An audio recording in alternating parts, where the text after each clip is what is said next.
दोस्तों नमस्कार। राजनीति बदल रही है, संसद के भीतर भी और संसद के बाहर भी।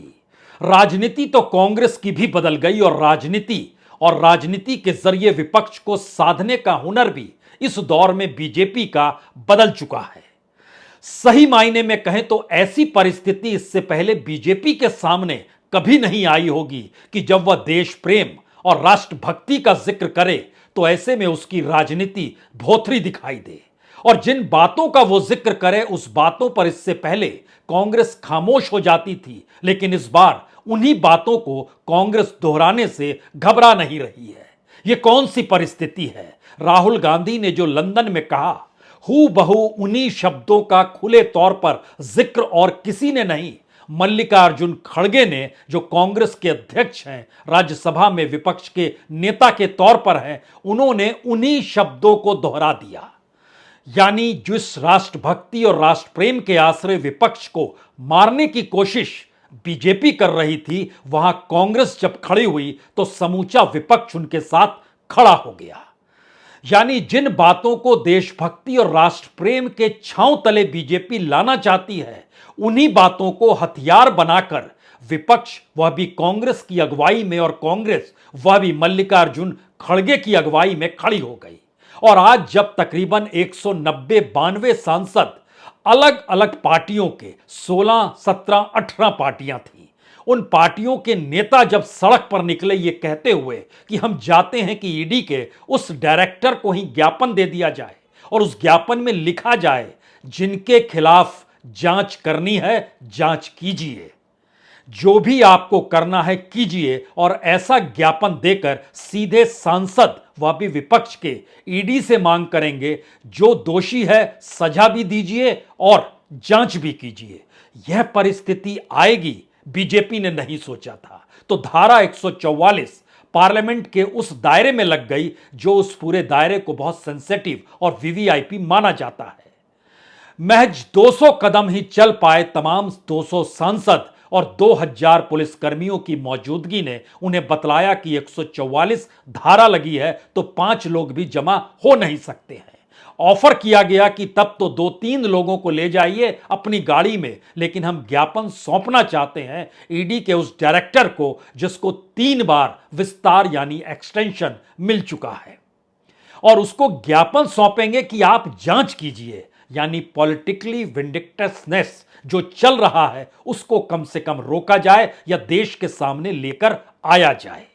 इन परिस्थितियों के बीच में असर क्या हो रहा है उसकी एक छवि लालू यादव, राबड़ी देवी और मीसा भारती, तीनों को सीबीआई ने जब आज बुलाया था कि नौकरी जो दी है आपने, जमीन लेकर दी है, उसमें उन्हें जमानत मिल गई और 5 मिनट के भीतर मामला निपट गया। सीबीआई ने कहा हम नहीं चाहते हैं इन्हें अपने अधीन रखना, यानी जमानत वो मांग रहे हैं तो जमानत दे दी जाए।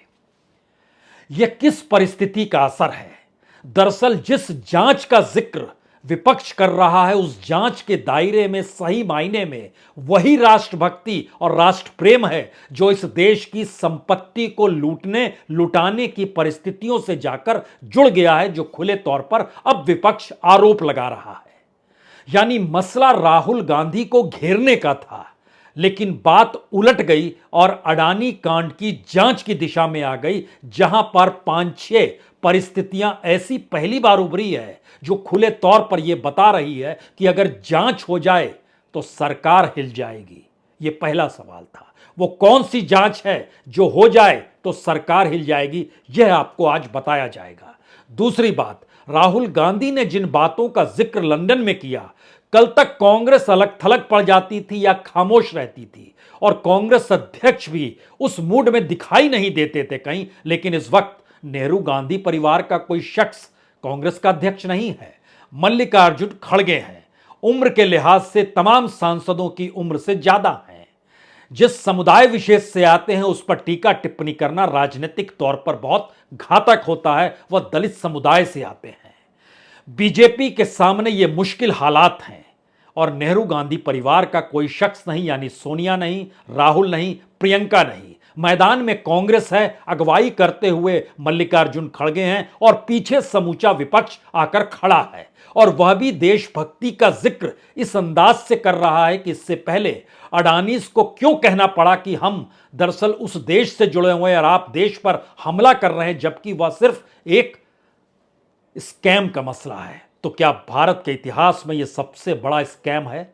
क्या ऐसा स्कैम है जो वाकई भारत की देशभक्ति की धज्जियां उड़ा रहा है? क्या वाकई इस जांच से बचने के लिए सरकार नए नए मुद्दों को खड़ा कर रही है? क्या वाकई राहुल गांधी ने जिन बातों का जिक्र लंदन में किया, अब उसको सांसद किसी भी पॉलिटिकल पार्टी का हो, अगर विपक्ष में है तो खुलकर बोलने से कतरा नहीं रहा है कि हां, पार्लियामेंट के भीतर माइक बंद कर दिया जाता है, इस देश के भीतर में संस्थानों को कुंद कर दिया गया है, इस देश के भीतर जो सवाल करता है सरकार से उसको देशद्रोही करार दिया जाता है। ध्यान दीजिए, तो हर पॉलिटिकल पार्टी का जो विपक्ष का है नेता अब इस बात को बोलने से कतरा नहीं रहा है। तो क्या यह पूरा का पूरा मामला बीजेपी के लिए उल्टा पड़ गया है, पार्लियामेंट के भीतर भी और पार्लियामेंट के बाहर भी? हमें लगता है कि बात आज इससे शुरू की जाए कि जो 200 सांसद निकले ये कहते हुए कि हम ईडी से मिलने जाएंगे और ज्ञापन देंगे कि आप जांच कीजिए, उस जांच का मतलब क्या होगा? उस जांच का मतलब बहुत साफ तौर पर है, पहली बात कि प्रधानमंत्री 50 दिन बीत गए, वह खामोश क्यों है? दूसरी बात, अगर 50 दिनों तक प्रधानमंत्री खामोश हैं तो क्या ईडी भी खामोश रहेगा? क्योंकि इस पूरी दौर में अगर हिंडनबर्ग रिपोर्ट को आप परखें और समझें, और जिसकी मांग की जा रही है, वह पूरी जांच का दायरा ईडी के दायरे में ही आता है, क्योंकि जब शेल्स कंपनियां बनती हैं जो अलग अलग देशों में बनी हुई है, वहां से जो पैसा ट्रांसफर होता है किसी भारत की कंपनी में, वह या तो हवाला के जरिए या फिर मनी लॉन्ड्रिंग के जरिए, दोनों परिस्थितियों की जांच ईडी को करनी है। तो ईडी जांच क्यों नहीं कर रही है? क्योंकि प्रधानमंत्री खामोश है, या फिर खुले तौर पर पार्लियामेंट और बाहर में जब ये नारे लगने लगे और लगाए जाने लगे कि अडानी मोदी भाई भाई, जिसका जिक्र बार बार किया गया, तो क्या ऐसी परिस्थिति में वो तमाम संस्थान जो कुंद पड़े हैं, जो सरकार के अधीन हैं और सरकार के लिए काम करने लगे हैं, जबकि वो स्वायत्त संस्था हैं जिसका जिक्र राहुल गांधी ने किया, तो क्या वो अडानी कांड से आकर जुड़ गया है? ये दूसरा सवाल है। तीसरा सवाल, इस दौर में जिस संस्था को निगरानी करनी है शेयर बाजार को लेकर, उसमें सेबी में भी नियुक्तियां अगर सरकार की इच्छा से होती है, तो ऐसे में वो संस्थान काम कैसे करेगा? और इन्हीं बातों का जिक्र राहुल गांधी ने लंदन में किया, जिसको खुले तौर पर मल्लिकार्जुन खड़गे पार्लियामेंट के भीतर दोहराने से कतरा नहीं रहे हैं। न सिर्फ मल्लिकार्जुन खड़गे बल्कि कई पार्टियों की लिस्ट पड़ी है यहां पर। उसमें आप शिवसेना का जिक्र कर सकते हैं, उसमें आप एनसीपी का जिक्र कर सकते हैं, उसमें आप आरजेडी का जिक्र कर सकते हैं, उसमें इस देश के भीतर की हर उस पॉलिटिकल पार्टी का, वो लेफ्ट भी हो सकती है, वो राइट विंग भी हो सकता है। दोनों परिस्थिति में अगर वो बीजेपी के एंटी है तो अब खुले तौर पर इन बातों का जिक्र करने से कतरा नहीं रहे हैं कि ये कैसी जांच इस देश में किसी एजेंसी के जरिए चलती है जिसका जो काम है वो नहीं कर रही है।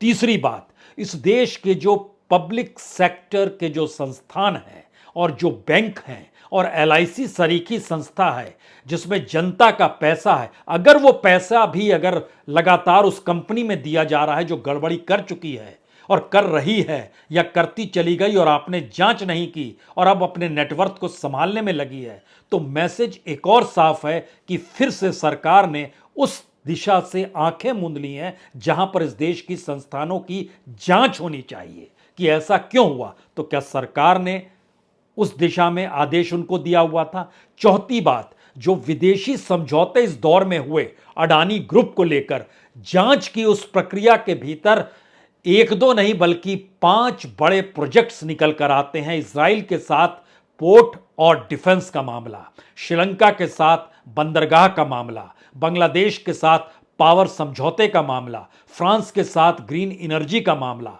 ऑस्ट्रेलिया के साथ खादान का मामला। अगर ये सारी परिस्थिति एक साथ जुड़ी हुई है तो क्या इसकी जांच होनी चाहिए या नहीं होनी चाहिए? और अगर नहीं होनी चाहिए तो कैसे माना जाए कि इस देश के भीतर में कोई स्कैम अगर होता है तो फिर उस स्कैम को छुपाना देशभक्ति होगी और उस स्कैम को बाहर जाके बताना कि इसको छुपा लिया गया, इसको बताना और छुपाने की परिस्थिति में राष्ट्रभक्ति क्या होगी, यह कौन बताएगा। यहीं से दो असल सवाल शुरू होते हैं। राहुल गांधी माफी मांगे या अडानी कांड की जांच हो। अडानी कांड की जांच इस देश में सरकार के उन पॉलिसीगत लिए गए निर्णयों की पोल पट्टी खोल देती है, जिसके बाद तीन सवाल सबसे बड़े हो जाते हैं कि सरकार क्या किसी कॉरपोरेट के अधीन काम कर रही है या कॉरपोरेट के लिए काम कर रही है। दूसरा सवाल, इस दौर में इस देश की विदेश नीति और आर्थिक नीति भी क्या सरकार देश के नागरिकों के लिए नहीं, देश के लिए नहीं, बल्कि कॉरपोरेट के नेटवर्थ को बढ़ाने के लिए काम कर रही है। और तीसरा, जो अभी तक क्रोनी कैपिटलिज्म के तौर पर देखा जाता था, उसको नई परिभाषा इस दौर में निकल कर आई है कि आखिर नेशनलिज्म क्या है।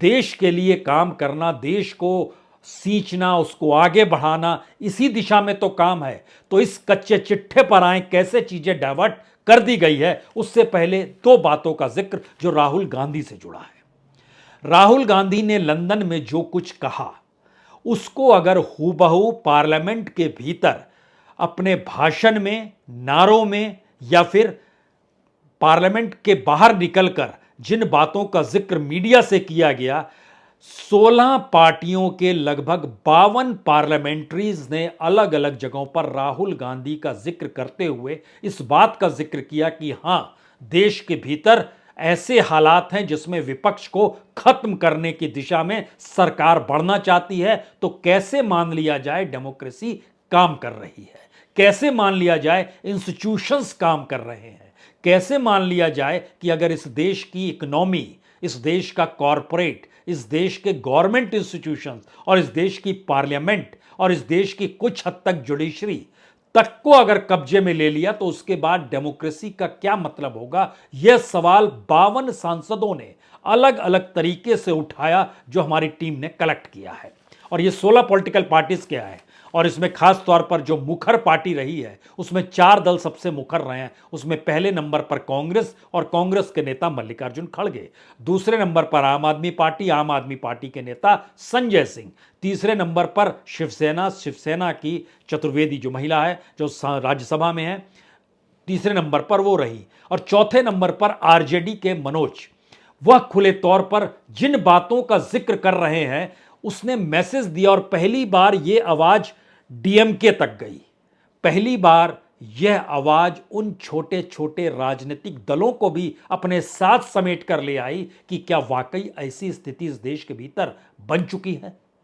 अगर यह स्थिति बन चुकी है और जेपीसी की मांग जो की जा रही है, क्या उसको माफी के दायरे के ठीक समानांतर रखा जा सकता है।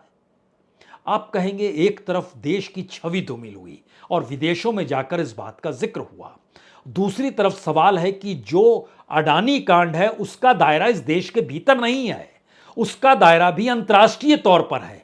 उसने मंच बनाया भारत के शेयर बाजार और भारत के बैंकों को अपने वैल्यूएशन को बढ़ाने को लेकर, लेकिन अंतर्राष्ट्रीय तौर पर दुनिया के 9 देशों के भीतर अगर उसके प्रोजेक्ट चल रहे हैं और उन प्रोजेक्ट्स के पीछे अगर भारत सरकार की मौजूदगी विपक्ष खुले तौर पर बता रहा है, तो अगला संकट सबसे बड़ा यह है कि दरअसल भारत की इकोनॉमी की उस परिस्थिति और उन पन्नों को आज खोलने की जरूरत है जिनके जरिए आप समझ पाएं क्यों इस बात का जिक्र हो रहा है कि नेशनलिज्म क्या होता है। इसका कच्चा चिट्ठा और इस दौर में 50 दिनों बाद भी देश के प्रधानमंत्री खामोश क्यों हैं। इससे पहले भी कई प्रधानमंत्री हुए, इससे पहले भी इस देश में कई स्कैम हुए, पार्लियामेंट भी बैठी, उस पर जेपीसी भी उसने बैठा दी, सरकार ने सहमति, कई मुद्दे आपको मिल जाएंगे और नेहरू काल से मिल जाएंगे। उस दौर में भी, उस देश दौर में वित्त मंत्रालय, वित्त मंत्री की कुर्सी चली गई थी जब नेहरू हुआ करते थे, और उसको होते होते आइएगा तो अटल बिहारी वाजपेयी तक भी केतन पारिक को लेकर जेपीसी तो बैठाई गई। लेकिन अभी ऐसा क्यों हो रहा है कि प्रधानमंत्री खामोश है और इस देश के भीतर नेशनलिज्म का एजेंडा जो बीजेपी चलाती है वो फेल हो गया है, और एक झटके में नेशनलिज्म मतलब इस देश की इकोनॉमी को बचाना और सरकार और कॉरपोरेट के सांठगांठ को खुले तौर पर रखना हो गया। अब इसके दायरे में इसलिए ये बड़ा महत्वपूर्ण है कि हमें ये लगता है कि 2014 से लेकर 2019 तक, यानी सत्ता में आने के बाद जो पहले 5 बरस थे, उसमें तकरीबन 57 लाख करोड़ इतने की इंफ्रास्ट्रक्चर की योजनाओं पे खर्च करने का जिक्र सरकार अपने तौर पर करती है। अब 2020 में उसने दोबारा से नेशनल इंफ्रास्ट्रक्चर पाइपलाइन बनाया जो 100 लाख करोड़ का था, उससे कहीं ज्यादा का था। उसमें लगभग 8,971 प्रोजेक्ट का जिक्र था जो अलग अलग मंत्रालय, अलग अलग क्षेत्रों से जुड़ा हुआ है। वो तकरीबन 1,787 बिलियन डॉलर इतना रखा गया, जिसका हम जिक्र आपसे कर रहे हैं कि 100 लाख करोड़ का जिक्र जिससे हो रहा है। और जानकारी निकल कर आई कि उसमें अंडर डेवलप प्रोजेक्ट जो हैं वह 2074 हैं। और इस प्रोजेक्ट के भीतर दोबारा लौटिए पहले 5 साल में, और उसके बाद सोचिए कि ये प्रोजेक्ट इन देश में जो 57 लाख करोड़ के जो प्रोजेक्ट चल रहे थे वह किस किस कंपनी को मिले होंगे।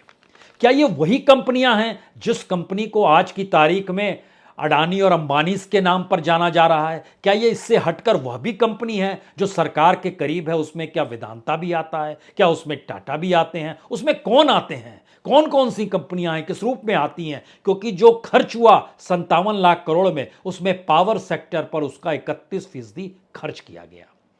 जो रोड एंड ब्रिजेस हैं उस पर 18% खर्च हुआ, रेलवे पर तकरीबन 10% खर्च हुआ, शहरीकरण को लेकर 15% खर्च हुआ, टेलीकम्युनिकेशन को लेकर 12% खर्च हुआ, इरिगेशन को लेकर 9% खर्च हुआ, पोर्ट और एयरपोर्ट पर 2014 से 2019 के बीच में सिर्फ 1% खर्च हुआ। तो बहुत ज्यादा खर्च नहीं हुआ। लेकिन परिस्थितियां बदलती हैं नेशनल इंफ्रास्ट्रक्चर पाइपलाइन से, जहां 100 लाख करोड़ का जिक्र है। और यहां पर यह नजर आता है कि 2023 में सरकार का जो बजट है खर्च करने का, वह 16,47,122 करोड़ का है।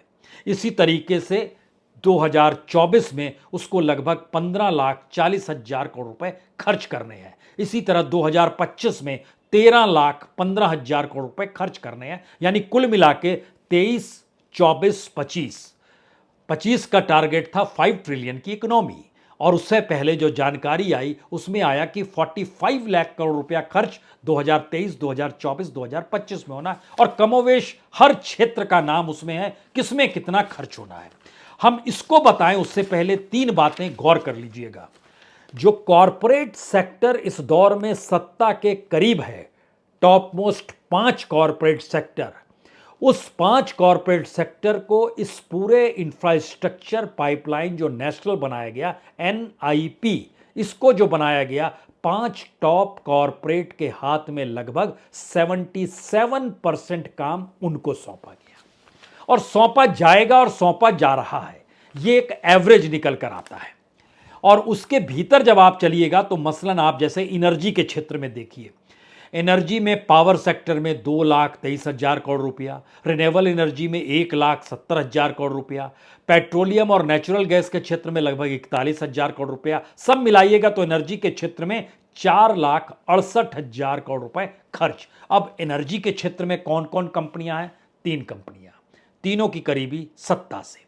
उसके बाद वहां से निकलिएगा तो सड़कों पर जो था 2023 का, हम सिर्फ डाटा आपको बता रहे हैं क्योंकि इस बरस जो खर्च होना है 2,52,780 करोड़। रोड बनाने की दिशा में भी वही कंपनियां आ गई जो कंपनी कल तक पोर्ट और एयरपोर्ट तक सीमित थी, वह भी सड़क बनाने लगी।